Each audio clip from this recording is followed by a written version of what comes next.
Good morning, everyone. Thanks for joining us today. Topic of our crowdcast today is how to maintain the roof at your rental and avoid costly repairs. We all know that delaying maintenance doesn't make it go away, it just makes it cost more. So hopefully today we're going to spend about 30 minutes with you and share some tips and tricks from the best and the greatest city in the U.S. and help you guys as investors protect your rentals, protect yourself, avoid liability, and a whole laundry list of things. We aim to make this worth your while. My name is Matt Lishber. I'm with 1836 Property Management. As always, in beautiful Austin, Texas. You can find us online. You can find us on South Congress. Just find us. We're here, and we're here to help you guys invest in real estate so that you can reap the benefits of this down the road. It is a long-term game. During our crowdcast today, there is a button on the bottom of your screen that says Ask a Question. If you have a question, feel free to pose it. Please be professional and polite. And once we get to the end of our segment today, if there's anything on there, we'll be happy to tackle it to the best of our ability and do anything we can for you guys.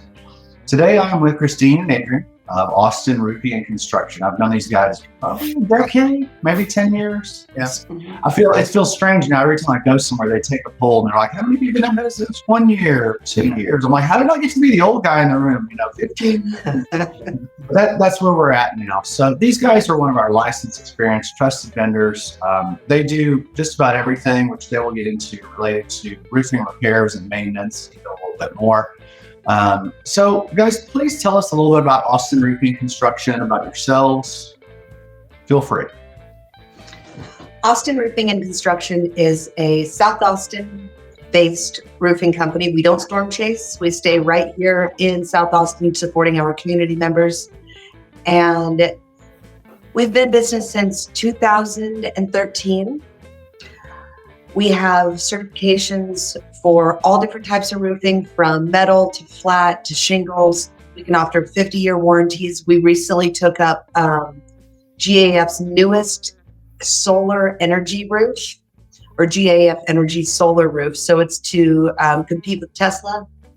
It can hook up to the power battery walls, and they're shingle roofs, so they go in super fast. Wow. We try to maintain our certifications across the board so that we can be assistants on commercial and residential projects. This is Adrian Gonzalez. He is our production coordinator, so he is the one that really is the roofing expert in the room. Yeah, I've been in roofing for about 11 years now. I guess expert you could call him. Kind of a roofing nerd. I love roofing. This is what I do. And all types of it, not just residential. I come back to commercial as well. Mm-hmm. That's awesome. Well, our video topic today is how to maintain the roof of your rental, but the properties that we manage are really single-family homes. We manage closer to 750 units around Central Texas. We're not in other cities. We don't want to go to other cities. We want to do the best we can here, just like Austin Roofing and Construction. You focus here. You're not out chasing everything that's shiny. And the properties we manage are single-family homes. So we call them, investments or assets or whatever. But the truth is, they're all single-family residences. And so they're going to operate the same as your primary residence for the vast majority of cases. And the maintenance is going to be very similar as well. So I think this will apply to a lot of people. So some of these things we're going to go over today are typical roof issues, average costs associated with maintenance and repairs, top preventative maintenance practices. And then I even noticed that in our notes today, our Austin Roofing and Construction folks threw in a couple bullet points of what not to do. I discussed this briefly with them, but I won't point the finger at them. I'm going to say from my perspective, one of the biggest challenges that we face every day is how to get people to stop thinking they can YouTube their way into saving $10,000. There's a reason that businesses are there and people utilize them. It's because there's so much you don't know. And I think anybody that does a professional career knows that about themselves, but maybe they forget it when it comes to some of these other tasks. And we're here to remind you, you don't want to be up on your roof. There's some comedic stories out there about people retiring and they can't wait to enjoy retirement and they fall off their roof. So don't do it. That's not the place for you. If you're questioning it, or you don't need to be on your roof, flat out. So let's jump into the first topic, typical roof issues. Let's give the investors a little bit of information about what you're seeing out there on a day-to-day basis. Give us the nuts and bolts. What are you guys seeing with roof issues in Austin every day you're out? The biggest one that I've seen is one, blown off shingles, and two, damaged shingles by tree rubs or something. These houses in Austin are very close proximity to their neighbors nowadays, and people plant trees. It rubs on the roof a lot, and a lot of people don't think about how damaging that could be to their roof. I think those are the two biggest topics that I see most often in Austin in the market. Out of that, Christine, anything else for you? No, I mean, out of the things that poor ventilation, I think is probably something that we see a lot of that makes a roof run out its lifetime faster than it should. Mm-hmm. Yeah, a lot of houses, especially older homes in Austin area, have very poor ventilation, and sometimes they could age the roof pretty quickly. So granule loss and just looks old. There could be streaks of algae or something that could all contribute because of the ventilation of the roof, and that's a predominant thing here in Austin. So when we think of ventilation, we think of like the vents, maybe the ridge vent that goes across the top, but really also that perforated soffit at the bottom that allows that extra. Some things that we've run across that also help are like some solar vents, but we can get into those things later. Yeah. I agree with you guys. I don't think anybody really understands how damaging tree limbs can be to a roof. And every time you look up, it seems like the trees have grown another 6 feet and somehow they're on your roof. We didn't even notice one of ours was close in my personal residence until the ice storm. And then all of a sudden, everything was on the roof, covered in ice, and we were listening to it scrape as the ice. Yeah. And so, quickly you realize you better get up there as soon as everything thaws and clean it up, because it's just going to cause damage more and more. The blown off shingles, is that something that's related to the installation? Is it naturally occurring? What are your thoughts on that? Because so many people want to blame everybody else for something, right? If something bad happens in my world, if it's not perfect, it's someone else's fault. Do those shingles just blow off? Is it an installation error? Why does it happen? It's kind of both. It could be sometimes installation error, and it could just be sometimes that the shingle's old or the type of shingle it has on there. A lot of houses in the Austin area have what are known as 3-tap shingles. That's the most economic type of shingle you can put on your roof. And just in comparison, how economic it is, if you were just to upgrade just to a 30-year shingle, an architectural style shingle, architectural style shingle has a 130 mile per hour wind rating from warranty, versus a 3-tap shingle has a 60 mile per hour. Can I give you one guess which one the builders put on? Yeah. Yeah. But I just brought this new home, and now the roof is already messed up. I don't understand. I mean, it's new. Correct. Yeah. And it's easy. They blow off, especially in certain little parts of towns where there's wind tunnels and just crazy windstorms that we get sometimes. It's easy to happen. On microbursts? Is that microbursts. what they call them? Yeah. Now, there is occasionally that, sometimes the insulation can be improper. High nailing is the biggest cause of it. But especially if it's a 3-tap roof, most of the time, it's just the fact that we live in a very windy area sometimes, and they tend to fall off. And it goes with aging. I won't hold you to this because obviously there's 1 story, there's 2 stories, there's small houses, there's big houses. But what's the difference for a builder on a normal 1,800 square foot house to put on good shingles versus the cheapest they can find to sell the house shingles? I don't think the difference is that much cost wise. $2,000, something like that, or roughly. Yeah, I mean, it's amazing to me. Builders are in business to make money. I respect that. Welcome to America.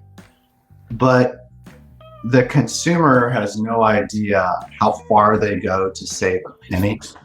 And I had a lot more pity for them until this last summer when they started kind of taken the meat out of everyone in our industry for their own benefit, and now they're on the other side of the coin. So it's just a shame they don't give you a lot more of those options when you build your home, so that you could make those decisions yourself, because it's so cheap to do it right the first way with all of these things, repairs, versus trying to go back. You can't go back and redo it. So, well, on that note, since I pulled up the numbers and the cost right there that quick, the next topic we've got is average costs associated with maintenance and repair and replacement.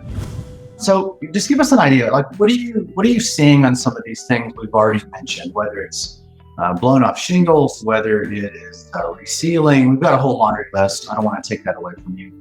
Give me your idea, and we won't hold you. Again, all of our viewers need to know, we got big houses, small houses, we got, yellow houses, green houses. We've got everything out there. So the numbers we're giving you are a wide ranging ballparks, but it at least puts it in perspective for our normal 3-2 cookie cutter.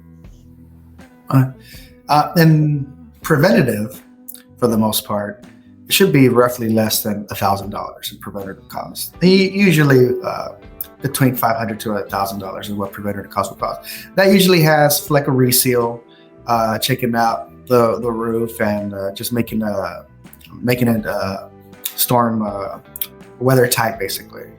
And that goes more for like the age of the roof. If your roof is a bit older already and it's past like 5 or 6 years, sometimes it's best to just get an inspection and get somebody to seal it off.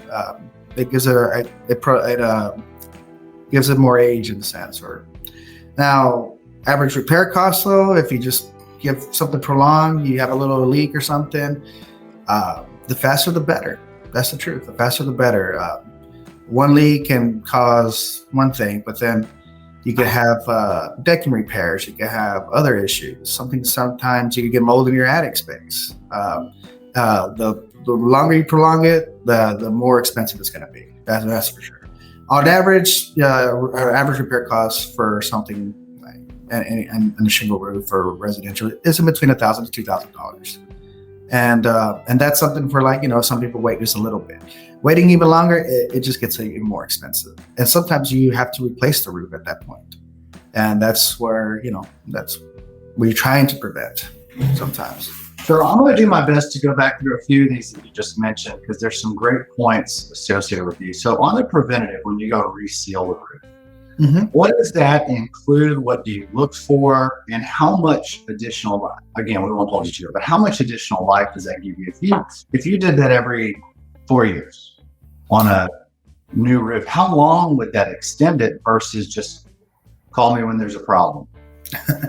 I would say it sustains the lifespan of the actual roof. For example, if you have a 25 or 30-year roof in a sense, you do have to do some certain types of maintenance, small maintenance like that, in order to get those 30 years. Now, there's other factors too that goes into it, such as basically where you live, the weather, and so on and so forth. But the best thing to do is have those preventative costs, because one of the biggest things is that there's going to be things that over time, especially in Texas, that are going to unseal. They're just going to crack. They're going to break. Something's going to happen.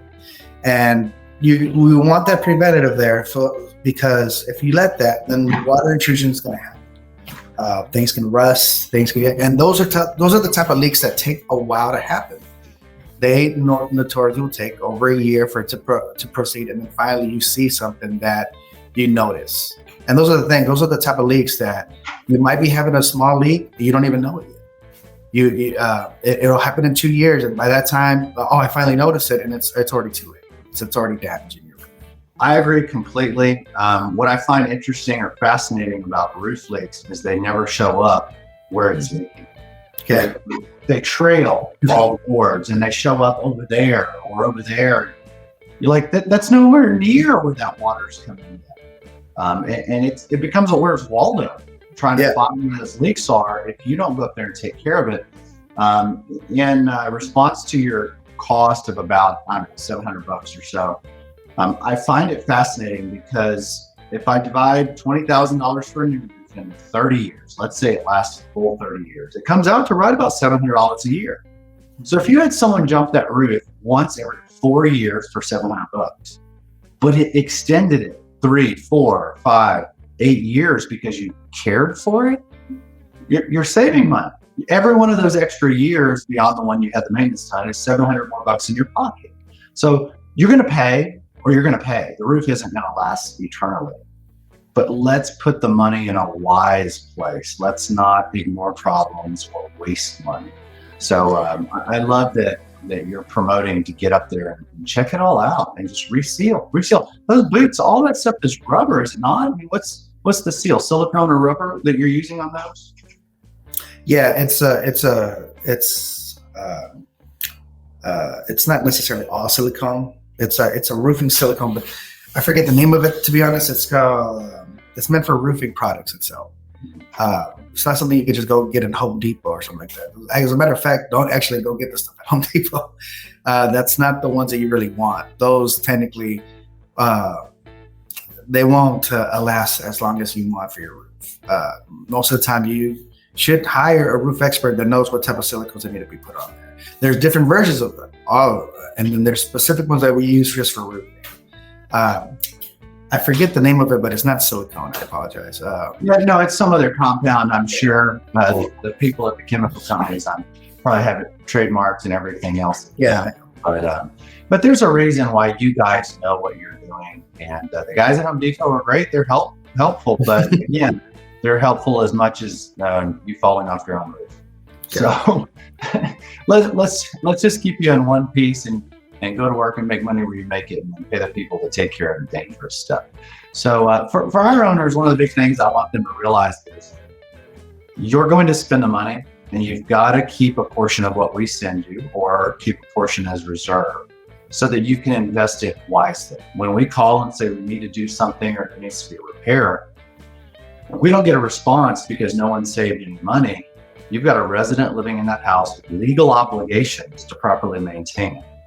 And you do not want the M word to come up, because whatever you thought you were just going to spend, move the decimal place. Because as soon as a resident who is protected by the state starts using the M word, you got a big problem. So we've got to stay on top of these things. Only through maintaining that property as well are you going to get the best tenants. Because if somebody shows up at a house to look at it and the roof looks like it's caving in, they're not going to stay there. If they're a person who pays their bills with integrity and loves their family, why would they move their family in that house? Then you start looking at how much time off the market, or how much less in rent am I going to get because I'm not maintaining this property. Guys, you got to spend the money. You got to maintain it. Investing is not a one and done solution. You don't buy the house and you're just scot-free until retirement. Just like your 401, you put some money in, but you need to consistently maintain and increase the value of those assets. That's how it grows. So don't go cheap. Don't go to Depot, pick stuff up. Ask the experts what they know. And your tenants are not going to get on the roof, nor should they. So having someone to get up there every 2 years, or even once a year, we do it for free. Call us. Let us clear off the debris. Let us, get you a gutter cleaning company. Let us help you do all of those different things that can keep that roof in good shape. Yeah, I love that. Just have you check it out. And honestly, they're not going to call you every year, because who's that diligent? We can't even remember to change our HVAC filters on time when we have alarms that tell us to do so. So, but call Austin Roofing and Construction, talk to them, and let them check it out. They'll be in your neighborhood probably one day this week. They're all over the city. So schedule with them and let them check it out. So the third topic we've got is really preventative maintenance practices. We really want people to know what to do. We do not want residents, staff, pretty much anybody on the roof except for the experts. I know it's easy. I know it looks flat. I'm sure it doesn't. And you do not want, you could do major damage to yourself, and it's just not worth it, right? We don't want to go to the hospital. So roofing is simply something that you should leave the experts. It is an owner's responsibility, though, for all rentals. No resident is going to know which report or be responsible for that from a legal sense. You have to deliver that home. So you've got to take care of this. We've got to use preventive maintenance. We've said this 100 times. What should our people do? What should they look for? Give us a list here of what all you can do and what they need to know. What can they do? Well, obviously look for the most the biggest signs, obviously, the trips or anything inside the house.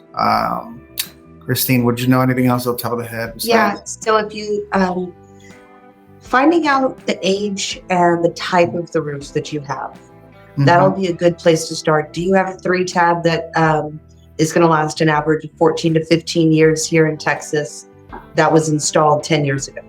You know, this is something good to know. Do you have an architectural shingle? Do you have a flat roof? You know, TPO roofs, those nice flat white roofs. I had a girlfriend of mine. She called me the other day. She was sending pictures. Look, we have a patio. We don't have a patio. I know it's flat. We got a patio.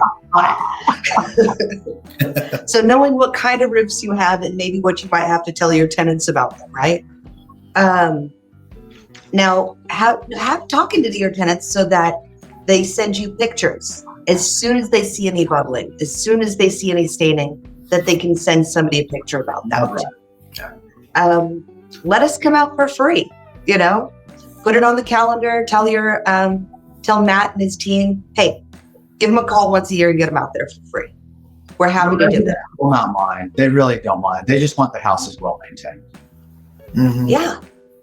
Insurance can be sneaky. So one of the good things to look out for is to make sure that your roof is covered by a replacement cost value, RCV. Okay. Some Allstate was doing it for a while. They were grandfathering home policies in, and they were changing just the roof portion to an ACV policy, an actual cost value, which means if it costs $20,000 to get a new roof, but this roof is 15 years old, they're going to say it's only worth $4,000. You have a $2,000 deductible. We give you $2,000 for your $20,000 roof. Have a nice So day. RCV, make sure that is replacement cost. Things not to do. Don't try repairing it yourself. Please don't buy the cheapest roofing system. It typically costs less than $1,000 to upgrade to the best one. Consider a solar roof. I don't know how valuable that is to y'all, but when you get I know what I want to talk to you. It's with the solar roofs too, but be concerned about your warranties.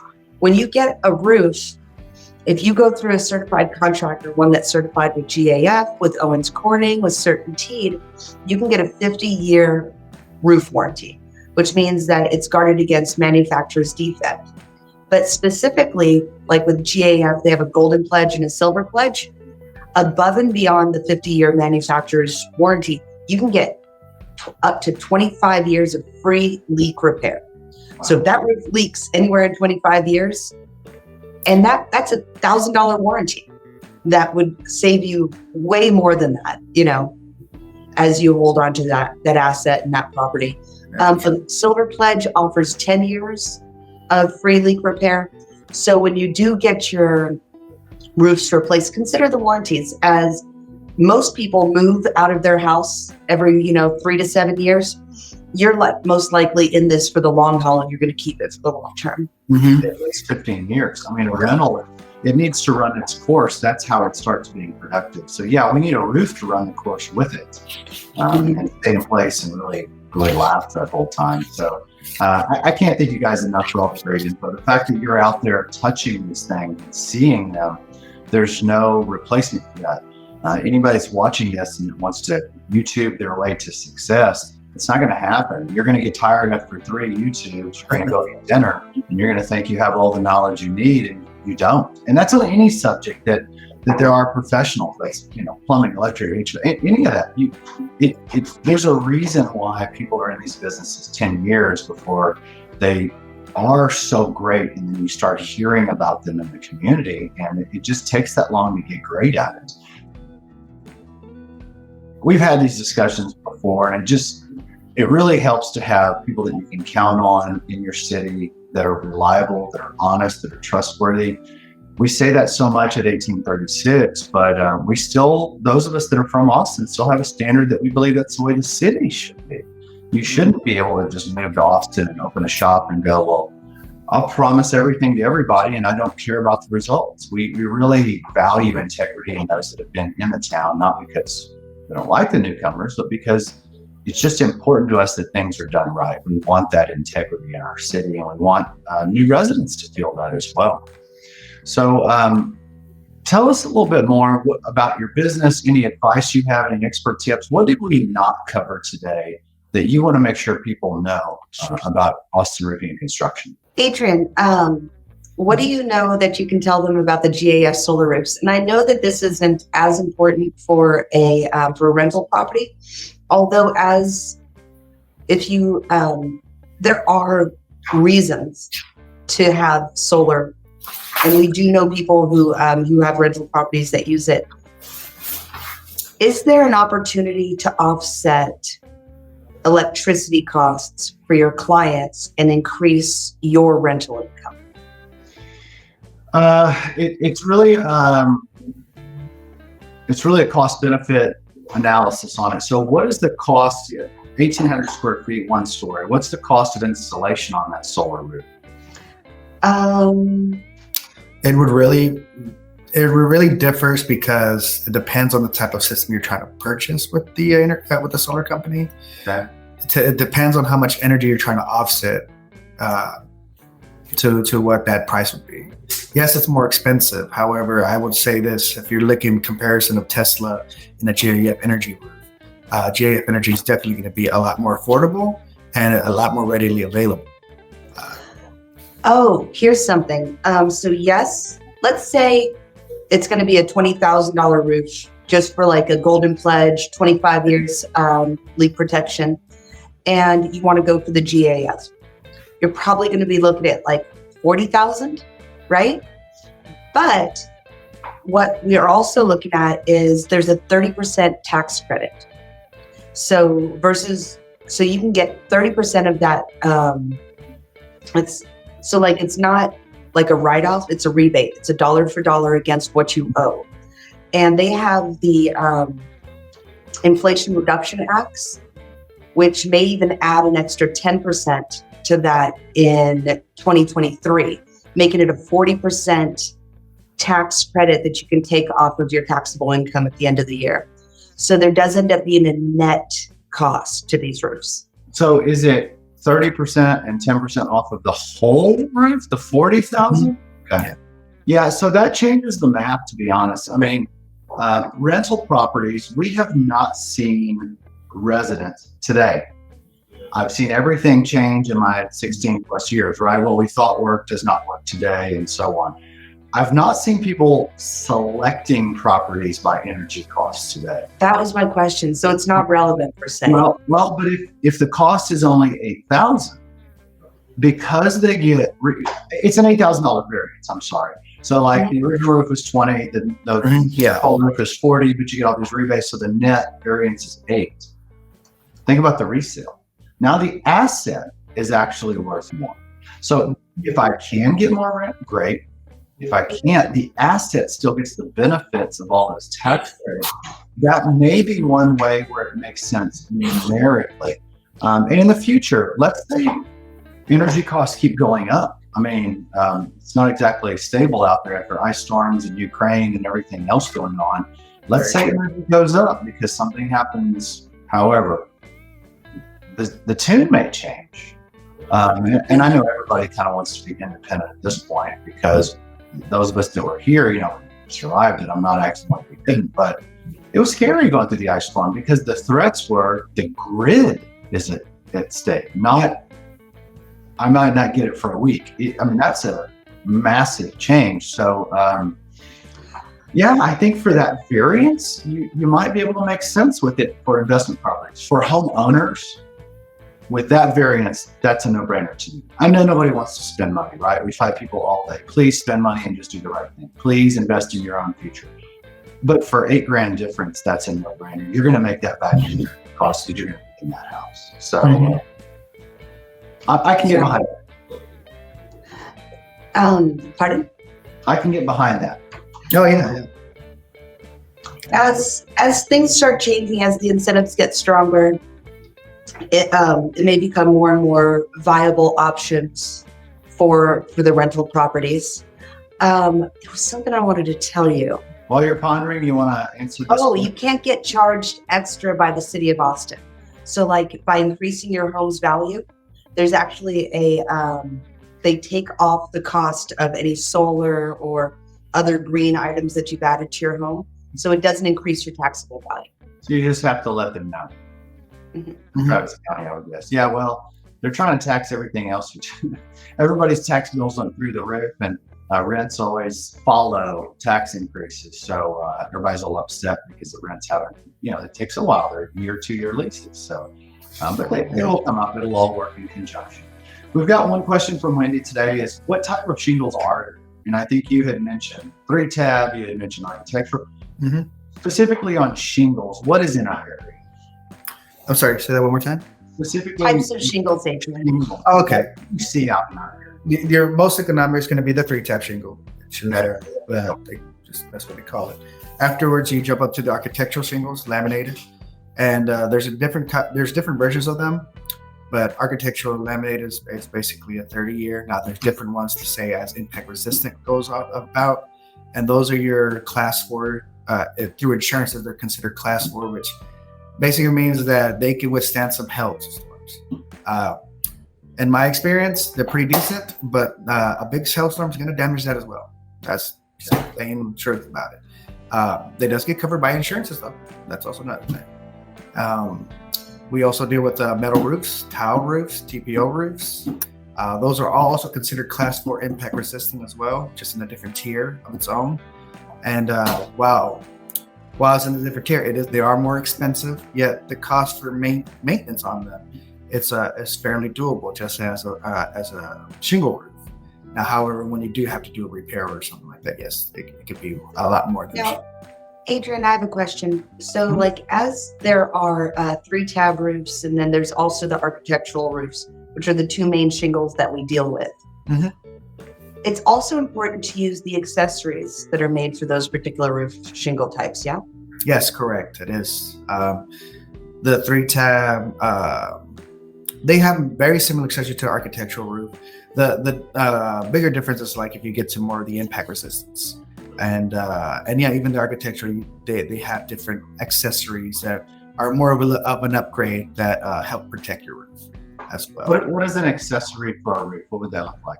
It would be like the underlayments of the roof. There's type of underlayments that go under the roof, type of certain things called ice and water shield, synthetic felt. There's also types of flashing you're going to use as well. There can also be the hips and the ridges of the house that use a type of different types of profile. You can use architectural. Most of the time, you want to use a high profile hip and ridge for it. It also looks aesthetically more pleasing than using something like very economic based. But yes, that's correct. And Ventilation is also considered an accessory. oh, by the way, yes. Yes, ventilation, and that's one of the most important parts of it. That ventilation system. That ventilation is, I think, the number one key when it comes to like the lifespan of your roof.